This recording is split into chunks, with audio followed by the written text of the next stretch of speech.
సుప్రసిద్ధ cinema hero Shri Nandamuri Balakrishna గారిని ప్రసంగించాల్సిందిగా కోరుతున్నాను.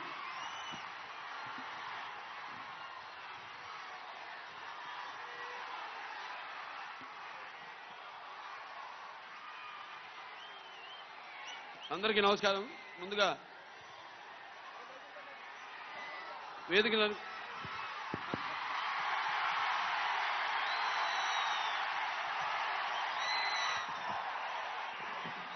Thank you brother. ముందుగా వేదికలు అలంకరించిన మన తెలుగుదేశం పార్టీ జాతీయ అధ్యక్షుడు శ్రీ నారా చంద్రబాబు నాయుడు గారికి, అలాగే జనసేన పార్టీ అధ్యక్షులు పవర్ స్టార్ సోదరుడు పవన్ కళ్యాణ్ గారికి, అలాగే వేదిక మీద ఉన్న తెలుగుదేశం పార్టీ మరియు జనసేన పార్టీ నాయకులకు, అలాగే వేదిక ముందున్న తెలుగుదేశం పార్టీ మరి జనసేన కార్యకర్తలందరూ కూడా, అలాగే ఈ యొక్క ప్రజాస్వామ్య పరిరక్షణకు బద్ధకంకణులైన నా తెలుగు ప్రజలందరికీ, అలాగే అనుక్షణం నన్ను ఆశీర్వదిస్తున్న విజయానికి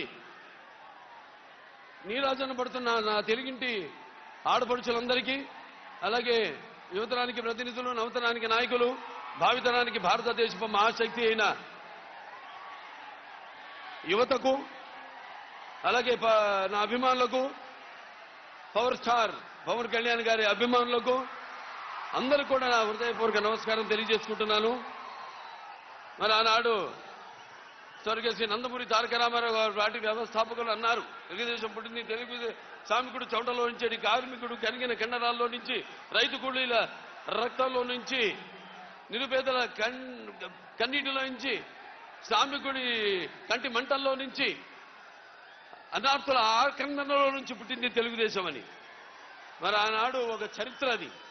అంతకుముందు మనం చరిత్ర పుటంలో ఏదో పుస్తకాల్లో చదివాము, ఎవరో చెప్తుంటే విన్నాము. ఏదో హరిశ్చంద్రుడు ఏదో తన భార్యని సత్య కోసం అమ్మేశాడనో, లేకపోతే శ్రీరామచంద్రుడు అన్న తండ్రి మాటకే కారణములు కేగారాడనో, లక్ష్మణుడు అన్నసేవకి అంకితమయ్యాడని, లేకపోతే పత్య దైవమని తరించిపోయింది సీతాదేవని, చాపకుడితో సమతను నేర్పాడు నాటి బలనాటి బ్రహ్మన్న, మేడి పండులా మెరిసే సంఘం గుట్టు విప్పేది వేమన్నా, తెలుగు వితంతువుల వీధి రాతలు మార్చి వాళ్ళకు ఒక స్థానాన్ని కల్పించారు. అలాగే తెలుగు భారతిని తెలుగు భాషలో తీర్చిదిద్దాడు గురజాడ. అలాగే స్వతంత్ర భారత సమరాను దూకే నేతాజీ, అలాగే మన సత్యాగ్రహమే సాధనముగా స్వరాజ్యమే తెచ్చాను బాపూజీ, తెలుగు మన బ్రిటిష్ వారి గుండెకు గుండెని చూపించాడు అమరజీవి. అలాగే తెలుగు వారికి ఒక ప్రత్యేక రాష్ట్రాన్ని కోసం ఆహుతి అయ్యాడు అమరజీవి. ఇలా చదువు కానీ మనం తర్వాత చూస్తే, మన కళ్ళారా చూసి ఎన్టీ రామారావు గారి పార్టీ తెలుగుదేశం పార్టీని ఏర్పాటు చేయడం. అయితే ఆయన తీసుకొచ్చిన పథకాలు ఎన్నో విప్లవాత్మకమైన పథకాలు తీసుకొచ్చి రావడం జరిగింది. అలాగే వెనుక అంతవరకు ఈ పదవుల్లో లేని, అధికారంలో లేని ఈ బడుగు బలహీన వెనకబడిన తరగతులు, అలాగే తాడిత పీడిత కులాలు, మైనారిటీలందరినీ కూడా చేయూతనిచ్చి తీసుకొచ్చి అధికార పీఠాన్ని మీద కూర్చోబెట్టిన మహానుభావుడు నందమూరి తారక రామారావు గారు. అలాగే నందమూరి తారక రామారావు తర్వాత ఆయన ఒక ముద్దు బిడ్డ అయిన తెలుగుదేశం పార్టీని నారా చంద్రబాబు నాయుడు గారు ఎంతో క్రమశిక్షణతో అదే పద్ధతిలో ముందుకు తీసుకెళ్తున్నారు. తెలుగుదేశం పార్టీకి ఉన్న బలం తెలుగుదేశం కార్యకర్తలు.